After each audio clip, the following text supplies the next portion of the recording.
सुप्रभात, नमस्कार सभी बच्चों को।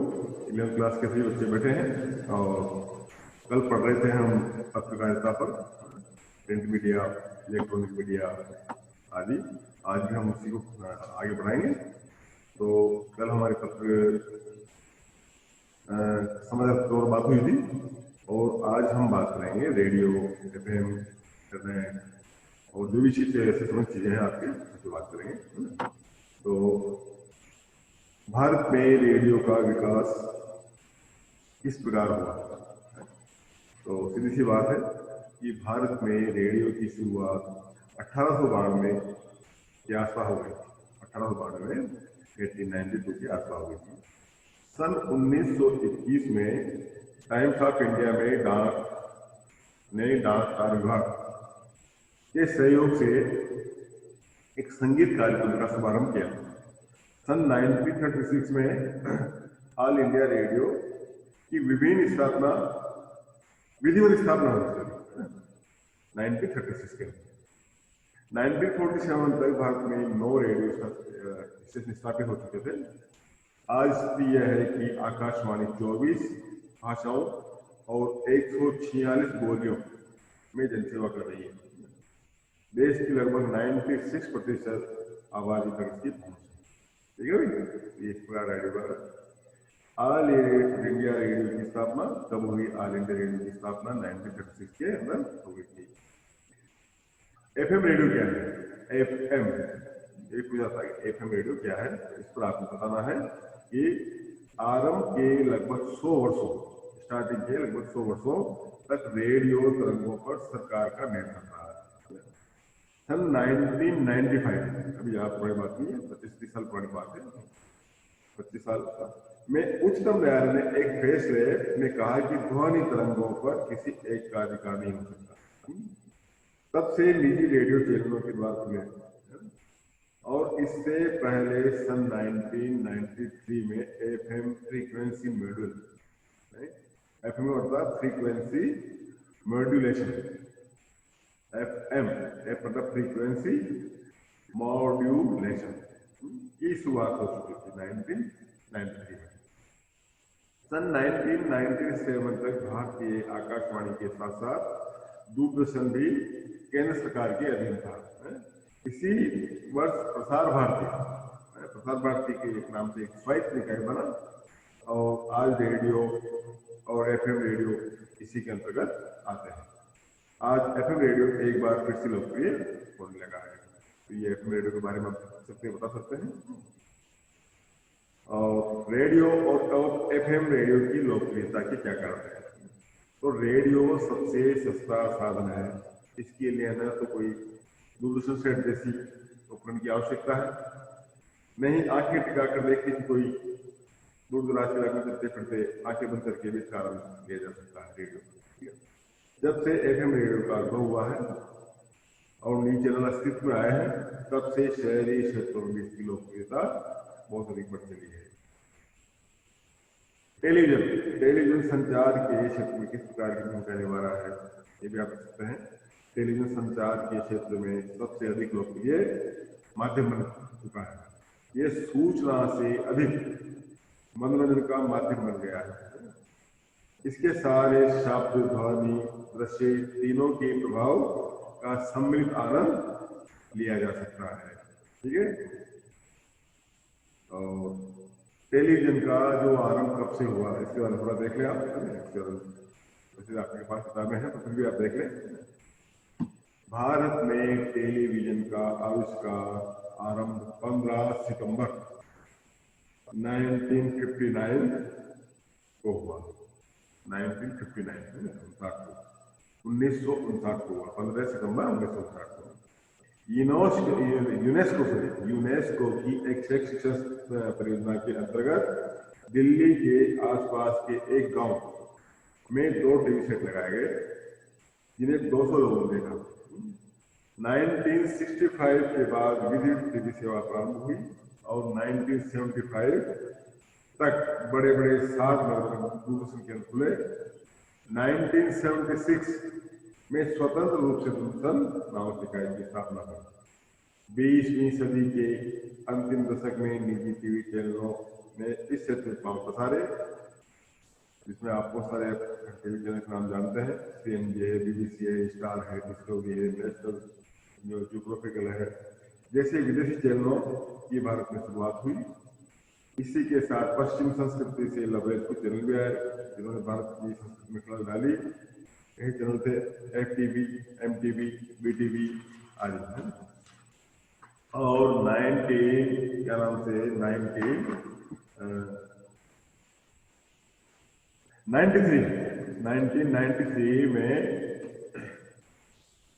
GTV, स्टार टीवी में एक अनुबंध हुआ। इसके बाद समाचार प्रसारण के क्षेत्र में बाढ़ सी आ गई। जी न्यूज, स्टार न्यूज जैसे स्वतंत्र समाचार चैनल शुरू है। और आजकल तो बहुत सारे चैनल है, आप जानते हैं, देखते हैं, रोज के नाम से आप देखना पड़ता है और बहुत सारे नाम आपको पता है, ज्यादा डिटेल में आपको बताने की आवश्यकता नहीं है। सन 2002 में आज तक चैनल आया, आज से जो आप सुनते हैं 2002 में आया। धीरे धीरे इसने इतनी कड़ी प्रतियोगिता हुई कि सभी न्यूज चैनल व्यावसायिक होते गए। आज भारत में 200 से भी अधिक न्यूज चैनल कार्यरत है। आप जानते हैं, तो कोई भी डालो, कोई भी चैनल आपको खुला हुआ मिल जाएगा, चलता मिल जाएगा। तो 200 के आसपास चैनल हमारे पर काम कर रहा है। दूरदर्शन के 2 हिंदी समाचार चैनलों के नाम बताइए, तो आप बता देंगे आराम से। क्या नाम से आज तक है और GTV है, बता सकते हैं, मेन समाचार है। उसके बाद भारतीय सिनेमा, भी आप प्रश्न पूछ जाता है भारतीय सिनेमा क्या है, कब से शुरुआत हुई इसकी आदि। तो इस पर भी आप लिख सकते हैं, बता सकते हैं कि भारतीय सिनेमा विश्व का सिरमौर है। विश्व में सबसे अधिक फिल्में भारत में बनाई जाती है। यहाँ लगभग हर साल 800 फिल्में बनती हैं। 800 फिल्में हर साल तैयार होती है, जिन्हें बड़े चाव से देखा जाता है।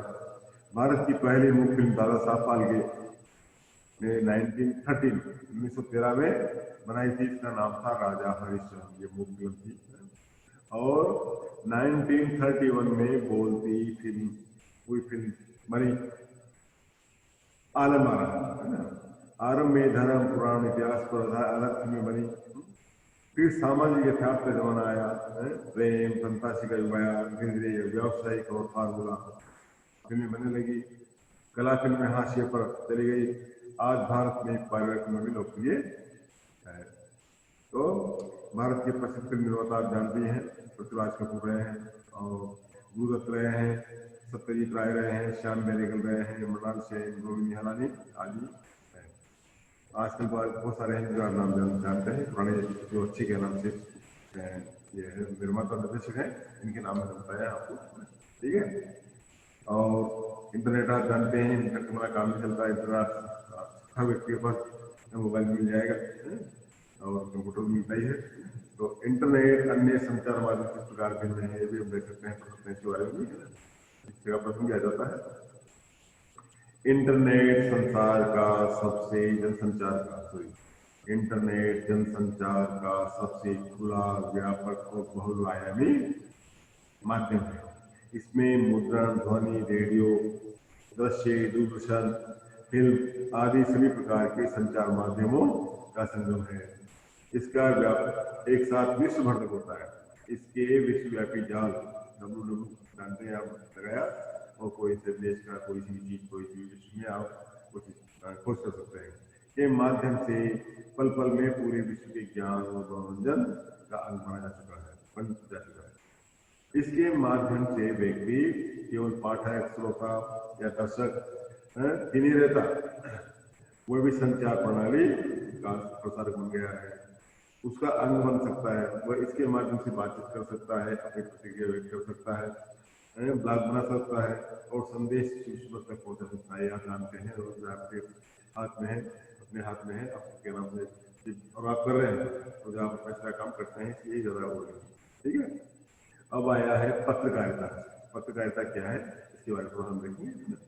तो देश विदेश में घटने वाली घटनाओं को संकलित करके और उन्हें समाचार के रूप में संपादित करने की विधा को पत्रकारिता कहते हैं। बात में आए, अर्थात देश के अंदर विदेश के अंदर कहीं भी कोई घटना घटती है, तो उसको संकलित करके, उसको इकट्ठी करके और समाचार के रूप में उसको संपादित करना एक कला है, और उस कला को ही पत्रकारिता कहा जाता है। पत्रकारिता में विविध आयाम आप जानते हैं, जैसे पत्रकारिता का संबंध मुख्य रूप से समाचारों से है, लेकिन इसके अलावा आयाम भी जैसे किसी विचार, टिप्पणी, संपादकीय, लेख, फोटो, कार्टून आदि को छापना भी पत्रकारिता के अंतर्गत आता है। पत्रकारिता नहीं, संपादकीय हो गया, फोटो पत्रकारिता हो गई, कार्टून कोना हो गया, रेखांकन हो गया। इस प्रकार से पत्रकारिता के विभिन्न प्रकारों को उल्लेख कीजिए। पत्रकारिता के जो प्रकार है उनमें हम देख सकते हैं, एक तो खोज पत्रिका होती है, एक क्या नाम से पत्रकारिता होती है, वास्तव पत्रकारिता होती है, एडवोकेसी पत्रकारिता भी होती है, वैकल्पिक पत्रकारिता होती है, और पीठ पत्रकारिता या पेज पत्रकारिता भी होती है। तो इस प्रकार से ये है, अब अलग अलग समझ सकते हैं। जैसे खोज परक पत्रकारिता, खोज पत्रकारिता क्या होती है इसके बारे में जान लें कि सार्वजनिक महत्व के भ्रष्टाचार और अनियमितता को उजागर करने के लिए खोज परक पत्रकारिता का सहारा लिया जाता है।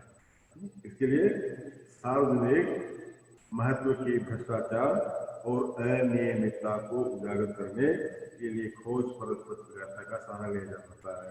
इसके अंदर छुपाई जाने वाली सूचनाओं की गहरी जांच पड़ताल की जाती है और उसके प्रमाणीकरण किए जाते हैं, प्रकाशित किया जाता है।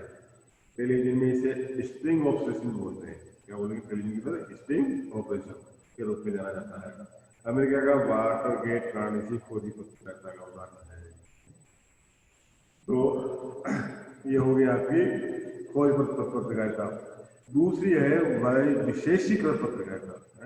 विशेषीकृत पत्रकारिता किसी विशेष क्षेत्र की गहरी जानकारी देते हुए, किसी विशेष क्षेत्र की गहरी जानकारी देते हुए उसका विश्लेषण करना विशेषीकृत पत्रकारिता के अंतर्गत आता है।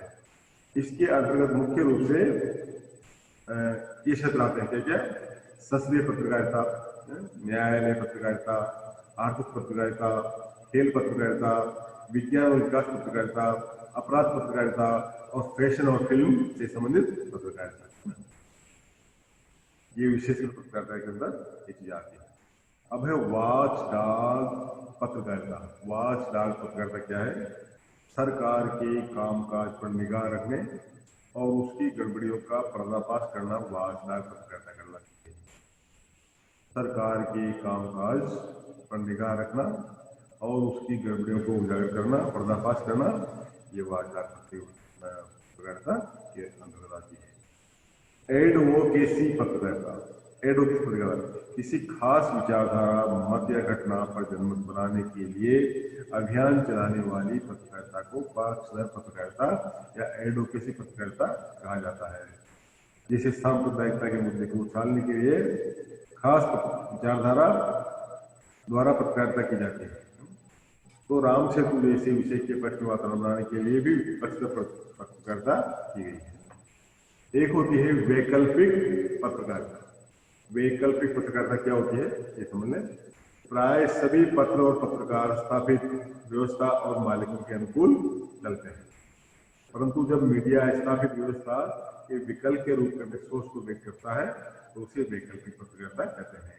इन्हें प्राय पूंजीपतियों का, सरकारों का तथा विज्ञापनों का समर्थन प्राप्त नहीं हो पाता। ठीक है। और लास्ट में है पीठ पत्रकारिता, जो इसका नाम आपने सुना होगा, ध्यान सुना, या पेज 3 पत्रकारिता। पीठ पत्रकारिता या पेज 3 पत्रकारिता, इसका नाम ध्यान रखना। या पूछा जाता है परीक्षा के अंदर कि पीठ पत्रकारिता क्या है या पेज 3 पत्रकारिता क्या है। सनसनी जो खबरें आती है, चकाचौंध या ग्लैमर फैलाने वाली पत्रकारिता को पीठ पत्रकारिता या पेज 3 पत्रकारिता कहा जाता है। भारत में ब्लिट्स अखबार इसी कोटि का अखबार है। ब्लिट्स जो छपता है वो क्या नाम याद पत्रकारिता का ही वो है। सनसनी, चकाचौंध, ग्लैमर फैलाने वाली पत्रकारिता को पीठ पत्रकारिता कहा जाता है। सनसनी, चकाचौंध या ग्लैमर फैलाने वाली पत्रकारिता को पीठ पत्रकारिता कहा जाता है। ये प्रश्न आता है इसका जनरली, तो इसको याद रखें। अब है समाचार लेखन। समाचार की परिभाषा क्या है? समाचार किसे कहेंगे? समाचार किसी भी ऐसी ताजा घटना, विचार या समस्या की रिपोर्ट है इसमें अधिक से अधिक लोगों की रुचि हो और उसका अधिक से अधिक लोगों पर प्रभाव पड़ता हो। समाचार की जो मुख्य तत्व है, नवीनता होती है, निकटता होती है, प्रभाव क्षेत्र होता है, जनरुचि होती है, टकराव या संघर्ष होता है, महत्वपूर्ण लोग होते हैं, उपयोगी जानकारियां होती है, अनोखापन होता है, पाठक होता है, नीतिगत ढांचा होता है। ये क्या नाम से इसके प्रकाश की तत्वों का समाचार पत्रों के तत्व होते हैं। ठीक है, और अब आगे देखेंगे हम क्या नाम से समाचार के लिए नवीनता का महत्व। समाचार किस प्रकार से नवीनता लाता है? समाचार के लिए नया या न्यू होना बहुत आवश्यक है। प्राय हर समाचार पत्र के लिए पिछले 24 घंटों में घटी घटनाएं समाचार बनती है। 24 घंटे से अधिक बाकी होते ही वो समाचार पुराना हो जाता है। इस प्रकार हम 24 घंटे की अवधि को समाचार की डेडलाइन कह सकते हैं। इसके अतिरिक्त यदि किसी पुरानी घटना के बारे में कोई नई घटना जानकारी सामने आते हैं तो वो भी समाचार ही कहलाती है। कई घटनाओं के परिणाम आने में अनेक वर्ष लगते हैं, जैसे हमारी जीवन शैली में होने वाला परिवर्तन लंबे समय के बाद होता है। ऐसी जानकारियां भी समाचार बनती है। दूसरा है समाचार के लिए निकटता क्या है, क्या क्या महत्व निकटता है? तो समाचार के लिए आवश्यक है कि वह अपने पाठकों के जीवन से निकटता से संबंध हो। कोई समाचार उसके पाठकों के स्थान, प्रांत, गली, मोहल्ला, संस्थान, परिवार, जाति, धर्म, व्यवसाय की जितने करीब होगा उतना ही उसका महत्व बढ़ जाएगा। दिल्ली के लोगों की जितनी रुचि दिल्ली में होगी उतनी अन्य किसी नगर में नहीं हो सकती। अमेरिका में होने वाली कोई भी घटना यदि किसी दिलचस्पी से दिल्ली वाले से संबंधित होगी तो दिल्ली वासियों के लिए तुरंत भाव समाचार बन जाएगी। ये निकटता का वो है। और समाचार के लिए प्रभाव क्षेत्र की क्या भूमिका होती है? तो समाचार बनने के लिए आवश्यक है कि वह समाज के एक बड़े वर्ग को प्रभावित करे। केवल 100-50 लोगों को प्रभावित करने वाले समाचार में किसी की कोई रुचि नहीं होती। नए समाचार पत्र ऐसे समाचारों को छापते हैं। पूरे समाज को प्रभावित करने वाले समाचारों का सदा मुख्य पृष्ठ पर स्थान मिलता है। और समाचार के लिए जनरुचि क्या क्या महत्व है? समाचार पत्र जनरुचि के पार के होते हैं। इसी कारण समाचार पत्रों में खेल, फिल्म, राजनीति, हिंसा आदि के अलग पृष्ठ होते हैं। प्राय समाचार पत्र पाठकों की रुचि के अनुसार ही समाचारों को स्थान प्रदान करते हैं। हर समाचार पत्र का अपना एक विशेष पाठक वर्ग भी होता है जिसके अनुसार समाचारों का चयन करते हैं। ठीक है, समाचार लेखन में टकराव या संघर्ष की क्या भूमिका होती है? ये भी देखना जरूरी है। लोगों की रुचि, युद्ध, संघर्ष, चुनावी हार जीत, खेल के परिणाम आदि में होती है। ये युद्ध, चुनाव परिणाम, परीक्षा परिणाम आदि को लोग बड़े ध्यान से पढ़ते हैं। और ये होगी बात। एक होता है समाचार पत्र। समाचार लेखन में किन किन भूमिका मुख्य होती है, कौन कौन लोग इसमें काम होते हैं, भी आप थोड़ा याद रखें। तो समाचार लेखन में समाचार एकत्र करने वाले संवाददाताओं, उनके छपने योग्य बनाने वाले संपादक मंडल की महत्वपूर्ण भूमिका होती है। समाचार माध्यम में काम करने वाले पत्रकार कितने प्रकार के होते हैं? अर्थात ये 3 प्रकार के होते हैं। समाचारों में काम करने वाले जो लोग हैं 3 तरह के होते हैं। एक तो होता है पूर्णकालिक पत्रकार। ये पत्रकार किसी विशेष समाचार संगठन के लिए नियमित काम करने वाले वेतनभोगी पत्रकार होते हैं। मतलब उनकी वही नौकरी होती है, वेतन का देता है अखबार और उसी के अनुसार वो काम करते हैं। इसको बोलते हैं पूर्णकालिक पत्रकार, यानी पूर्ण रूप से आप समझते हैं।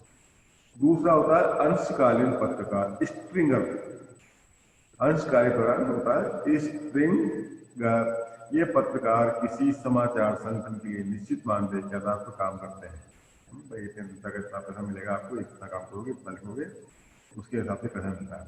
ये एक से अधिक पत्रों के लिए भी काम कर सकते हैं। ऐसा जरूरी नहीं कि एक अखबार में काम करें, एक से अधिक अखबारों में आप काम कर सकते हैं। और तीसरा है फ्रीलांसर। फ्रीलांसर होता है स्वतंत्र पत्रकार। ये पत्रकार किसी विशेष समाचार पत्र या संगठन के वेतनभोगी नहीं होते हैं, भुगतान के आधार पर अलग अलग समाचार पत्रों के लिए काम करते हैं। जैसे मान लो कोई का लेख भेजा, कोई आर्टिकल भेजा आपने, तो उसके उस हिसाब से पैसा आपको मिल जाते हैं। ये स्वतंत्र होते हैं, इनको जरूरी कि किसी विशेष अखबार या विशेष ही क्या नाम से जो उसके अंदर वो नियत हो, ऐसा नहीं है। किसी भी अखबार में अपनी खबर, अपना समाचार, अपना लेख, अपना आर्टिकल आप दे सकते हैं। इसको बोलते हैं फ्रीलांसर या स्वतंत्र पत्रकार। ठीक है। पूर्णकालिक पत्रकार कौन होता है? किसी समाचार संगठन के लिए नियमित रूप से काम करने वाले वेतनभोगी पत्रकार को पूर्णकालिक पत्रकार कहते हैं। उल्टा पिरामिड से क्या तात्पर्य? प्रश्न पूछा जाता है कि उल्टा पिरामिड क्या होता है। याद रखना, अभी मैं शब्द बोल रहा हूँ तो उल्टा पिरामिड से क्या तात्पर्य है? समाचार लिखने की शैली उल्टा पिरामिड शैली कहलाती है। इसके अंतर्गत सबसे महत्वपूर्ण बात पहले लिखी गई जाती है और कम महत्वपूर्ण बाद में लिखी जाती है, तो सबसे कम महत्वपूर्ण की बात सबसे अंत में लिखी जाती है। इसको बोलते हैं उल्टा पिरामिड। सबसे महत्वपूर्ण पहले, फिर उससे कम बीच में और उससे कम अंत। समाचार लेखन में 6 ककारों का क्या मतलब है? 6 ककार होते हैं, ककार के आधार पर ही समाचार बनता है। समाचार लेखन में निम्नलिखित 6 ककार हैं। क्या क्या चीज है? कब हुई, कहाँ हुई, कौन, कैसे, क्यों। क्या, कब, कहाँ, कौन, कैसे, क्यों। पहला क्या, दूसरा कब, तीसरा कहाँ, तीसरा कौन, चौथा कौन और पांचवा कैसे और छठा क्यों। किसी भी समाचार में पूर्ण संतुष्टि तभी मिलती है जब इन 6 ककारों का उत्तर दिया जाता है। ठीक है, तो ये 6 ककार होते हैं। प्रश्न याद रखना, पूछ लेते हैं इसके बाद में कि समाचार पत्र के 6 ककार कौन कौन से हैं। तो क्या, कब, कहाँ, कौन, कैसे और क्यों। क्या, कब, कहाँ, कौन, कैसे और क्यों, ये 6 ककार हैं। और समाचार लिखने की कोई खास चीजें हैं, बंद है, 3 है। शीर्षक लिखा जाता है, पहले थोड़ा लिखा जाता है, इंट्रो बोलते हैं उसको, और निकाय बॉडी। तो ये हो गया आपका समाचार के मुखड़े। इंट्रो में कौन कौन सूचनाएं आती है? किसी भी समाचार के पहले अनुच्छेद या आरंभिक 2-3 पंक्तियों को उसका मुखड़ा कहा या इंट्रो कहते हैं। इसके अंतर्गत सामान्यतः क्या, कब, कहाँ और कौन की सूचनाएं होती है। इसका संबंध तथ्यात्मक जानकारी या सूचना से होता है, विश्लेषण या विवरण से नहीं होता है। ये हो गई बात आपकी। और समाचार पत्र या मुद्रण माध्यम की विशेषता क्या है? क्या मुद्रित माध्यम होते हैं ना, छपते हैं समाचार, की विशेषता को बताइए आप। तो इनकी विशेषता इन प्रकार से होती है। इनमें स्थायित्व होता है, इन्हें धीरे धीरे सीधांतर पढ़ा जा सकता है। एक ही समाचार को अनेक बार किसी भी क्रम में कहीं से भी पढ़ा जा सकता है। इसे सुरक्षित रखकर संदर्भ की तरह किया जा सकता है। इनकी भाषा अनुशासित तथा शुद्ध होती है। इनमें गूढ़ विचार या विषय का भी समावेश हो जाता है। यह है इनकी विशेषता है। समाचार पत्र या मुद्रण माध्यम की कमजोरी क्या है? एक सही प्रश्न पूछा जाता है। तो समाचार पठन पाठन से संबंधित है, निरक्षर लोगों के लिए ये बेकार माध्यम है। समाचार पत्र में छपे समाचार की डेडलाइन क्या होती है? इसका क्या आशय है? इसे प्रश्न जा सकता है। कोई भी समाचार पत्र जिस अवधि के बाद छपता है वह अवधि किसी समाचार के लिए डेडलाइन होती है। उदाहरण प्राय समाचार पत्र 24 घंटे बाद छपते हैं, अतः पिछले 24 घंटों की खबरें ही छपने योग्य होती है। उससे पूर्व की सूचनाएं बेकार हो जाती है। अतः अखबारों के लिए 24 घंटे की अवधि डेडलाइन होती है। रेडियो के द्वारा प्रसारित समाचार किन माध्यम से हम पहुंचते हैं? शब्द और आवाज के माध्यम से हमको हम तक पहुंचते हैं। और रेडियो और द्वारा प्रसारित समाचारों की तुलना मुद्रण माध्यम से कीजिए, है ना। मतलब रेडियो द्वारा प्रसारित समाचारों की तुलना मुद्रण माध्यम से कीजिए। तो मुद्रित समाचार की विशेषता और रेडियो द्वारा प्रसारित समाचार की विशेषता। मुद्रित जो समाचार की विशेषता है ये स्थायी होता है, और रेडियो में स्थायी नहीं, ये सुनते ही हो जाता है। मुद्रित में इसमें क्रमिकता की आवश्यकता नहीं होती, लेकिन रेडियो में यह अपने क्रम से भी सुना जा सकता है। ठीक है, इसके लिए पढ़ना आना चाहिए मुद्रित के लिए, और यह सुनने में ही समझ में आ जाता है। दोस्तों, इसमें व्याकरण रूप में शुद्ध होना चाहिए, इसे सुन जाने की स्पष्टता ही पर्याप्त है। इसका माध्यम शब्द है और इसका माध्यम शब्द और आवाज है, तो ये अंतर हुआ इसके अंदर। ठीक है, उसके पश्चात रेडियो द्वारा प्रसारित समाचार के 3 प्रमुख भाग कौन कौन से हैं? इंट्रो, बॉडी और समापन। ये रेडियो द्वारा जो प्रसारित समाचारों के प्रमुख 3 भाग होते हैं ना। इसमें इंट्रो हो गया, इंट्रो होता है मुखड़ा या लीड, दूसरा बॉडी हो गया मेन, और तीसरा समापन। प्रश्न आता है, रेडियो समाचार की कॉपी की क्या विशेषता होती है? तो रेडियो समाचार की कॉपी साफ सुथरी तथा टंकित टाइप होनी चाहिए, ताकि समाचार वाचक को उसे पढ़ने में कोई कठिनाई न हो। इसमें संक्षिप्ताक्षरों का प्रयोग नहीं होना चाहिए। उच्चारण दृष्टि से कठिन शब्दों को नहीं आने देना चाहिए। 5 अंकों से अधिक वाली किसी भी संख्या को शब्दों में लिखना चाहिए। इसलिए और टेलीविजन पर प्रसारित समाचारों की विशेषता बताइए, क्या विशेषता होती है? तो टेलीविजन पर प्रसारित समाचारों में शब्द, ध्वनि और दृश्य तीनों का मेल होता है। शब्द, ध्वनि और दृश्य, इन्हें निश्चित समय पर निश्चित क्रम में सुनना चाहिए। और टीवी पर प्रसारित समाचारों के विभिन्न रूपों पर प्रकाश डालिए। तो टीवी चैनलों पर प्रसारित समाचारों के विभिन्न प्रकार हम देख सकते हैं। फ्लैश या breaking news, dry anchor, on in, anchor visual, anchor bite, live, anchor package. Next है फ्लैश या ब्रेकिंग न्यूज से आप क्या समझते हैं? फ्लैश या ब्रेकिंग न्यूज से आप क्या समझ रहे हैं?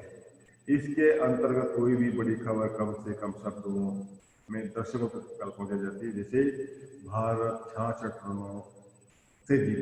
रन से जीता, बेनजीर की बम धमाके में मृत्यु, जो भी है क्या नाम खबर आती है उसको उसी रूप में। ड्राई एंकर से क्या आशय है? ड्राई एंकर में आता है, इसमें एंकर खबर के बारे में दर्शकों को शब्दों द्वारा बताता है कि कहाँ, कब, क्या, कैसे हुआ। ये दृश्यों के उपलब्ध होने से पहले की स्थिति है। फोन इनका क्या आशय है? इस स्थिति में एंकर रिपोर्टर से फोन पर बात करके दर्शकों तक सूचनाएं पहुंचाता है। रिपोर्टर घटनास्थल पर उपस्थित होता है और वहां से ताजा सूचनाएं एंकर को भेजता है। एंकर विजुअल किसे कहते हैं? ये भी प्रश्न आता है। किसी घटना के दृश्य उपलब्ध होने पर जब समाचार लिखा जाता है और उसे एंकर पढ़ता है तो उसे एंकर विजुअल कहते हैं। इस समाचार का आरंभ सूचना से होता है, बाद में समाचारों के साथ साथ दृश्य भी दिखाए जाते हैं। एंकर बाइट से क्या मतलब है? एंकर बाइट जो होता है, बाइट का अर्थ है कथन। जब एंकर सूचना के साथ साथ किसी प्रत्येक दृश्य या समूह व्यक्ति का कथन या बातचीत दिखलाता है, उसे एंकर बाइट कहते हैं। इससे समाचारों की प्रामाणिकता बढ़ती है। ये एंकर बाइट होता है। इस तरह से चीजें आपको याद रखनी है और समझनी। लाइव से क्या मतलब है? लाइव तो आप जानते हैं, कोई चीज साक्षात दिखाई जाती है। जब किसी भी समाचार या घटना का सीधे घटनास्थल से प्रसारण किया जाता है तो उसे लाइव समाचार कहते हैं। एंकर पैकेज से क्या से है? एंकर पैकेज में टीवी, पत्रकारिता आयाम गुण मौजूद होते हैं। उसमें एंकर द्वारा प्रस्तुत सूचनाएं, समग्र घटना के दृश्य, बाइट, ग्राफिक आदि सभी सूचनाएं से सुनाई जाती है। तो ये हो गया आपका क्या नाम है। और कल हम बात करेंगे इंटरनेट पर। इंटरनेट क्या है, पर किस तरह समाचार सुनते हैं, उसका समाचार आप देखते हैं। ज़्यादा बताने की आवश्यकता नहीं, लेकिन फिर भी पोस्ट में है तो आप बताना जरूरी है। ठीक है, तो ये चीज़ें आपको कल बताएंगे। ठीक है बेटा, आज इतना ही करते हैं।